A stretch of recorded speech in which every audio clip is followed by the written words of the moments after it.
반갑습니다. 가을 아침 함께 말씀을 나누며 은혜를 나누는 시간, 성경을 쓰다에 동참하고 계시는 여러분들을 축복합니다. 오늘도 우리에게 허락하실 하나님의 은혜를 기대하며 함께 말씀을 읽겠습니다. 이사야 53장 4절인데요. 화면을 보면서 함께 읽어보겠습니다. 그는 실로 우리의 질고를 지고 우리의 슬픔을 당하였거늘 우리는 생각하기를 그는 징벌을 받아 하나님께 맞으며 고난을 당한다 하였노라. 아멘. 네, 함께 읽은 말씀을 따라서 예수님이 맞으신 이유라는 제목으로 함께 은혜를 나누기 원합니다. 여러분들도 잘 아시는 것처럼 이사야는 성경 한 권을 가장 잘 농축시켜 놓은 책이라 할 수 있습니다. 창세기부터 요한계시록까지 이어지는 이 아름다운 한 편의 구속사를 무엇보다도 또 어떤 책보다도 가장 전체적으로 잘 녹여낸 책이기도 합니다. 더욱이 이사야에는 예수님에 대한 예언의 말씀들이 정말 풍성하게 담겨 있습니다. 그 중에서도 오늘 함께 읽은 이 53장은 예수님의 십자가 고난을 예언하는 가장 뜨거운 말씀이라 할 수 있을 것 같습니다. 가장 많이 알려져 있는, 또 널리 알려져 있는 메시아와 관련된 이 예언의 말씀일 것인데요. 어떤 분들은 보니까요, 본문의 말씀을 고난받는 종의 노래라고 부르기도 하셨습니다. 우리의 구원자인데 고난이라는 단어, 또 종이라는 단어와 전혀 어울리지 않는 것 같아요. 그러나 예수님이 당하셨던 그 일들을 생각해 보니까요, 또 한편으로는 딱 맞는 표현이라는 생각을 하게 되었습니다. 가장 어울리지 않을 것 같았던 이 두 개의 단어들이 가장 잘 맞는 특별한 상황이 연출되고 있던 것이죠. 여러분들이 이사야를 자주 읽고 묵상하시면서 그래서 하나님께서 이 구약의 선지자들에게 먼저 허락해 주셨던 이 메시아의 구원 사역이 어떤 것인지를 조금씩 엿볼 수 있는 기회를 많이 가지면 좋을 것 같습니다. 오늘 말씀 속에 보니까요, 두 부류의 사람들이 등장합니다. 먼저 한 부류는 그라고 표현되고 있는 메시아이죠. 물론 우리는 이제 이분이 예수 그리스도라는 사실을 잘 알고 있습니다. 그리고 또 한 부류의 사람이 등장하는데 바로 우리라고 표현된 사람들입니다. 이 양편에 있는 이 두 부류의 사람들이 하고 있는 일을 잠깐 살펴보면 좋을 것 같은데요. 먼저 여기 표현된 이 그라고 기록된 메시아가 하는 일이 무엇일까? 여기서 우리가 이분이 예수님이라는 사실을 머릿속에서 좀 지우고 오늘 말씀을 한번 보시면요. 도대체 왜 이 사람이 이런 고통을 받는 것인지, 또 멸시를 받는 것인지, 버림을 받고 강고를 많이 겪는지 알 수가 없습니다. 특별히 옛날 사람들은 어떤 사람이 어려운 일을 계속 겪으면 벌을 받는 것이라고 생각했잖아요. 인과응보라고 합니다. 죗값을 치르는 것이라고 여겼어요. 그래서 이 사람 역시 무언가 큰 잘못을 저질렀기 때문에 이런 고통을 당하는 것이라고 생각을 했습니다. 그러나 인과응보는 한편으로는 맞는 말이면서도 또 한편으로는 틀린 말이기도 하죠. 인과응보는 정의가 잘 실현되고 있는 것이라고 할 수 있습니다. 그래서 잘못한 사람이 그 잘못한 것에 대해서 대가를 치른다면 이 세상이 좀 더 의롭고 바른 방향으로 나아갈 수 있을 것입니다. 하지만 여러분들도 많은 경험들이 있으셨겠지만 이 땅에서는 이상하게도 인과응보가 잘 이루어지지 않는 것처럼 보이기도 하죠.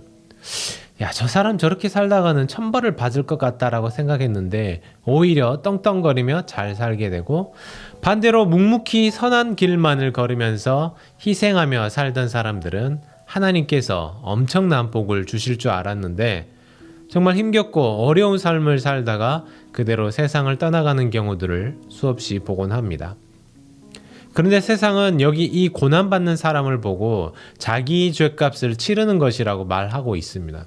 잘못했기 때문에 네가 그런 고통을 당하는 것이라고 그렇게 말을 합니다. 그런데 이 반대에 있는 부류를 보시죠. 우리라고 표현된 이 사람들은 어떻습니까?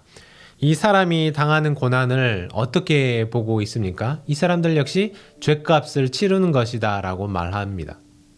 그러나 성경이 말하는 것은 전혀 달랐습니다. 4절 앞부분이 이렇게 분명하게 말씀하고 있죠. 그는 실로 우리의 질고를 지고 우리의 슬픔을 당하였다.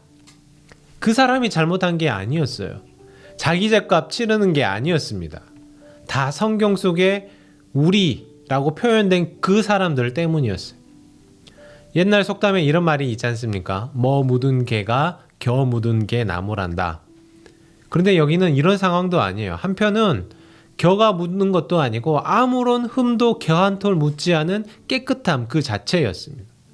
그러나 사람들은 자기 눈에 보이는 것만 생각을 하고 판단한 것이었죠.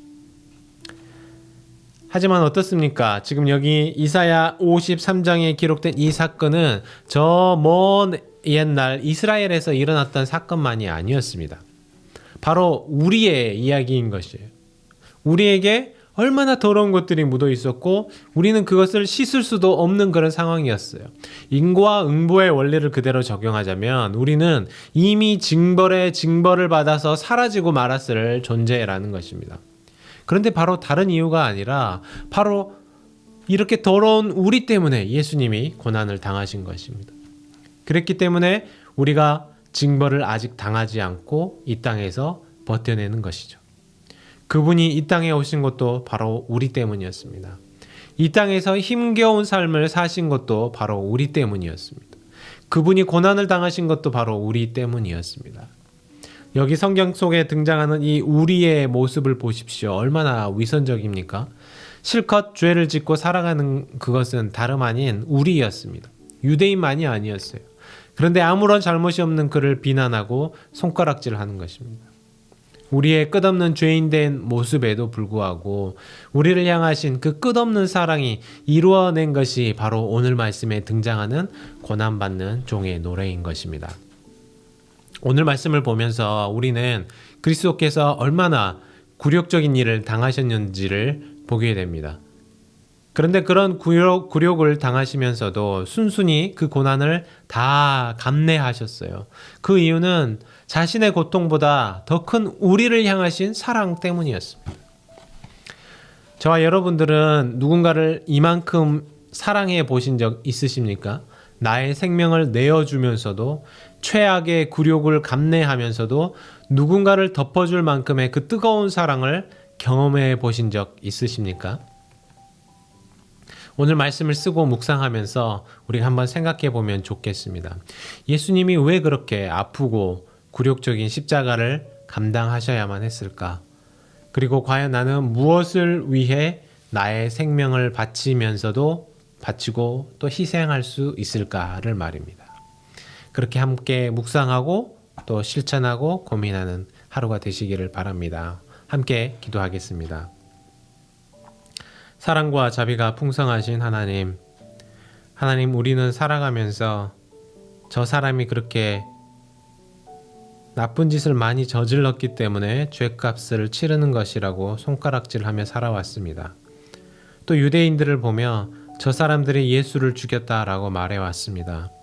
그러나 실상은 바로 내가 잘못한 것이었고 나 때문에 예수님이 그런 고통을 당하셨다라는 사실을 알게 하여 주셔서 감사를 드립니다. 하나님, 나를 사랑하셔서 정말로 그 굴욕적인 순간들까지도 다 이겨내시고 감내하셨던 그 예수님의 사랑을 생각하며 내가 이 땅에서 그 사랑을 조금이라도 실천할 수 있는 삶이 되게 하여 주시옵소서.